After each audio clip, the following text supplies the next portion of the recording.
বউ যদি বেশি রেগে যায়, বউর চেহারার দিকে তাকে বলবেন আসসালামু আলাইকুম, আরেকটু বকা দেন, আসসালামু আলাইকুম, আরেকটু রাখেন, আপনি রাখতেছেন, আমার বেশি ভালো লাগতেছে, এত করে শাসন আমাকে কেউ করে নাই, তো এত কঠিন কথা কেউ বলে নাই, আপনার প্রত্যেকটা কথা তো আমার কাছে ফুলের মতো লাগতেছে, আসসালামু আলাইকুম, আপনার উপর শান্তি বসে থাক, আপনি যেন আমাকে সারা জীবন এরকম রাগ দেখাইতে পারেন। দেখবেন আপনার বউ মুচকি হেসে দিয়েছে। মুচকি হাসার সাথে সাথে সব রাগ। আর যারা স্বামীরা আছেন, অনুরোধ করে বলি, স্ত্রীদেরকে খুশি করা আহামরি বেশি কিছু না। ওনাকে যে হীরার আংটি গয়না দিতে হবে বিষয়টা তা নয়।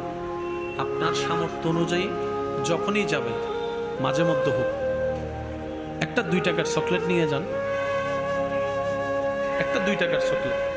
এই 2 টাকার চকলেট যদি আপনি ভালোবেসে দিতে পারেন, দেখবেন উনি 2 কোটি চাওয়া বা টাকা, 2 কোটি টাকার সম্পদের চাইতেও বেশি জিনিস পেয়েছে, মনে খুশি হবে।